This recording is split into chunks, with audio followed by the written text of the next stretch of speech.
اور اس سب کے بعد بھی وَقُلْ رَبِّ ارْحَمْهُمَا كَمَا رَبَّيَانِي صَغِيرًا، اور یہ دعا کرتے رہا کرو اے رب ہمارے ان دونوں پر، میرے والدین پر رحمت فرما، رحم کر، جیسے کہ انہوں نے مجھے پالا پوسا جبکہ میں چھوٹا سا تھا۔ اب دیکھیں یہاں لفظ کیا آیا، ربیانی، رب، اللہ تعالیٰ رب ہے حقیقی، وہ ہے اصل میں پالن ہار، ساری چیزیں اس کی پیدا کردہ ہے۔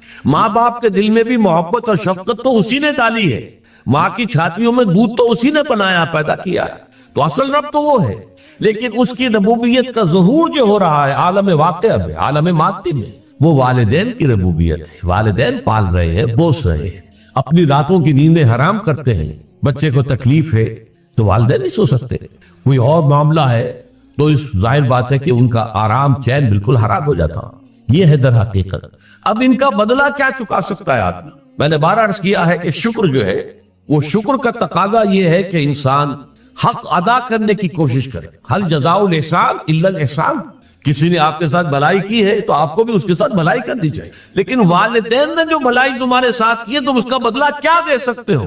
اگر تم نے ان کے بڑھاپے میں خبر گیری کر بھی لی تب بھی وہ بدلہ نہیں ہو سکتا کہ جو انہوں نے تمہارے وجود میں آنے اور تمہارے لیے جو مشقتیں جھیلی ہیں، جو اثار کیا ہے، جو قربانیاں دی ہیں تمہیں بالنے پوچھنے کے لیے، اس کا بدلہ نہیں ہو سکتا۔ اس کا بدلہ ایک ہی ہے، اور وہ کیا ہے؟ اللہ سے دعا کیا کرو وَقُلْ رَبِّ ارْحَمْهُمَا كَمَا رَبَّيَانِي صَغِيرًا، پروردگار ان دونوں پر رحم فرما، رحمت نازل فرما، ان کی مغفرت فرما، ان کے درجات بلند کر، ان کی غلطیوں سے درگزر فرما، ان کے گناہوں کو بخش دے، ان کی غلطیوں سے چشم پوشی اختیار فرما پروردگار۔ اور یہ در حقیقت میں تجھ سے درخواست کیوں کر رہا کہ مجھ پر ان کے احسان کا بہت بڑا بوجھ ہے، ان کے احسانات کا بدلہ میں نہیں چکا سکتا۔ وَقُلْ رَبِّ ارْحَمْهُمَا كَمَا رَبَّيَانِي صَغِيرًا، اور کہا کرو اے رب ہمارے، اے رب میرے ان والدین کے اوپر، بوڑھے والدین پر رحم فرما۔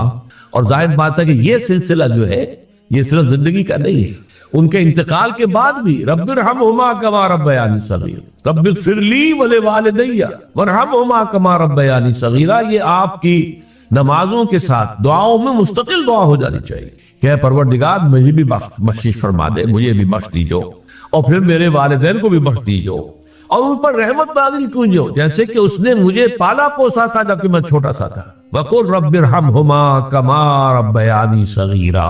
ابھی اس مضمون کا ایک اہم حصہ باقی ہے، اور وہ کیا ہے کہ والدین میں سے والدہ کا مقام جو ہے وہ 3 گنا زیادہ ہے۔ حضور کی عادت شریفہ تھی کہ آپ فجر کی نماز کے بعد تشریف رکھتے سے تھوڑی دیر، یہ نہیں جو ہمارا حال ہے نماز پڑھی ہو جائے بس خطبات ختم ہو، لیکن یہ کہ اس کے بعد صحابہ سے گفتگو ہوتی تھی، اسی لیے کوئی خواب دینا ہو تو بیان کے بارے میں کہ وہ تو ایک صحابی سے آپ نے پوچھا کیسا اصبحت، آج کیسی صبح ہوئی، کیسی صبح نصیب ہوئی؟ ان کا جواب جو ہے وہ بڑا خیر معمولی تھا، اصبحت مومنا حقا یا رسول اللہ صلی اللہ علیہ وسلم، اللہ کے رسول مجھے تو آج سچے مومن کی صبح نصیب ہوئی۔ اچھے بات جو ہے غیر معمولی تھی تو حضور نے پوچھا لکل شیء صفت فما صفت ایمان، ہر شے کی کوئی نہ کوئی صفت ہوتی ہے جس سے آدمی اس کو پہچانتا ہے، تو یہ جو تم کہہ رہے ہو کہ مجھے سچے مومن کی صبح نصیب ہوئی ہے تو اس کی کیا کیفیت ہے وہ بیان کرو۔ کیا کامی انظر الی الجنہ، میری کیفیت یہ کاننی وہی لفظ ہے، کاننا کا طرح کانی انظر الی الجنہ، مجھے تو محسوس ہوتا میں جنت کو دیکھ رہا ہوں، وکانی انظر الی النار، اور مجھے تو یقین ہے کہ ایسے جیسے کہ میں دیکھ رہا ہوں جاننا۔ یہ کیفیت جو ہے ایمان کی شدت، ایمان کا اس درجے میں ہو جانا جو ہے در حقیقت یہ احسان اسلام، اس میں اللہ کے لیے جد و جہد، اللہ کے لیے محنت، اللہ کے لیے بھاگ دوڑ، اللہ کا خوف، اللہ کی خشیت، استحضار اللہ فی القلب، اللہ کے عبادت، اللہ کی یہ تمام جو کیفیت ہے اس سب کے اندر حسن پیدا ہو جائے، نکھار پیدا ہو جائے، خوبصورتی پیدا ہو جائے، اور یہ کیفیت اگر پیدا ہوگی تو کس سے ہوگی؟ وہ یقین کی گہرائی سے۔ لیکن اصولی بات کرتا قرآن کی تلاوت کے جو آداب ہیں قالین کے ضمن میں اس میں رعایتیں ہیں، مثلا یہ کہ بغیر وضو کے آپ قرآن کو نہیں چھو، لیکن حفاظ کے لیے جو حفظ کر رہے ہوں یہ اجازت ہے کہ وہ بغیر وضو کے دور کا تو پورا دن رات اسی میں لگ۔ اب اگر ان کے جو وضو کی پابندی لگا دی جائے تو ریٹائرڈ ہو جائے گا ان کا، وہ اجازت ہے، وہ علماء نے اجازت دی ہے کہ وہ بغیر وضو بھی قرآن کو ہاتھ لگا رہا۔ تو گویا کہ ایک ضرورت کے تحت، ایک تعلیم کی ضرورت کے تحت ان آداب میں کمی کی جا سکتی ہے۔ میں یہ سمجھتا ہوں کہ ایسے مجمع میں جہاں 300-400 آدمی بیٹھے ہوئے ہیں اور ہر ایک کے لیے ممکن نہیں ہے کہ قرآن مجید سامنے اس طور سے ہو کہ دوسرے کے سامنے نہ آئے، وہ اس اعتبار سے اس کو آپ سمجھیے کہ عموم بلوہ ہے، ایک مجبوری کی کیفیت ہے۔ اچھا، اور اگر آپ کے سامنے قرآن نہیں ہے تو آپ کی توجہ پھر سامنے مقرر کی طرف نہیں رہے گی، آپ اس سے فائدہ اتنا نہیں اٹھا سکیں گے جتنا کہ ٹیکسٹ آپ کے سامنے ہو تب فائدہ اٹھائیں گے۔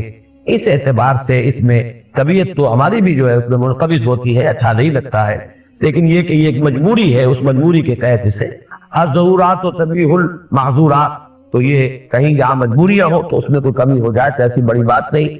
ویسے اس میں ایک بات میں کر دوں، اصولاً عالم عرب میں اور ہندوستان پاکستان میں ایک معاملہ بڑا متضاد ہے۔ عربوں میں آپ دیکھیں گے قرآن پڑھنے کا شوق بہت ہے، مسجد میں آئے گا کیا 2 منٹ رہتے ہیں فوراً اس نے اپنی 2 سنت پڑھ لیے، پھر وہ نکالے گا قرآن شریف بیٹھ کے پڑھنا شروع کر دے۔ لیکن یہ ہے کہ وہ آداب اتنے نہیں ہیں ان کے ہاں جتنے ہمارے ہاں۔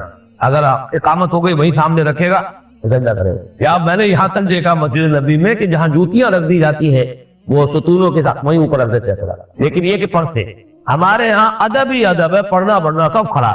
یہ دونوں انتہائیں ہیں، ان دونوں سے بچنا چاہیے۔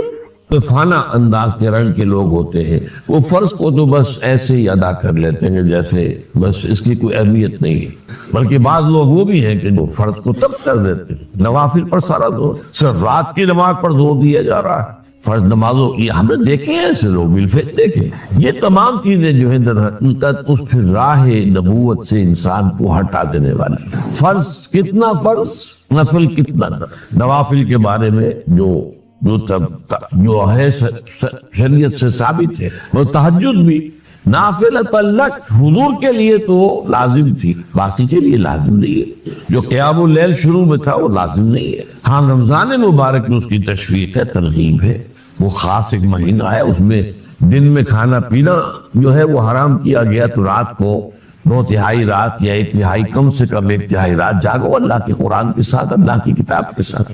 تو یہ اصل میں جو توازن ہے یہ جو ہے بہت ضروری۔ ارأیت اذا صلیت الصلوات مکتوبات، حضور آپ نے دیکھا، غور فرمائیے کہ اگر میں جو فرض نمازیں ہیں وہ ادا کروں۔ اب مثلا ایک حدیث مجھے اور یاد آئی، فرض نماز کی اہمیت کو بیان کرنے کی حضور نے فرمایا جس شخص نے عشاء کی نماز بھی جماعت کے ساتھ ادا کی اور پھر فجر کی نماز بھی جماعت کے ساتھ ادا کی، اس کے لیے پوری رات کا قیام لکھ دیا جائے گا۔ فرض کی اہمیت تو اذا صلیت المکتوبات صلوات المکتوبات وصمت رمضان، اور میں روزہ بھی رمضان کے روزے رکھ لوں، باقی روزہ رکھنا آپ کی مرضی پر ہے، رکھیں ٹھیک ہے، لیکن وہ جو لازم نہیں ہے۔ نجات کے لیے لازم جو بیس لائن ہے وہ جو عبادات فرض، اس کے بعد جتنا آدمی اضافہ کر سکے، حالات کو بھی دیکھیں۔ بعض حالات ایسے ہوں گے کہ اس میں اصل اہمیت جہاد کی ہو جائے گی، قتال کی ہو جائے۔ اب ایسا حال بھی ہو سکتا ہے کہ اسلامی نظام قائم ہے، اسلامی حکومت قائم ہے، نظام خلافت قائم ہے، تو اب قتال کا معاملہ جو وہ حکومت کے ذمہ ہے، حکومت انتظام کرے گی۔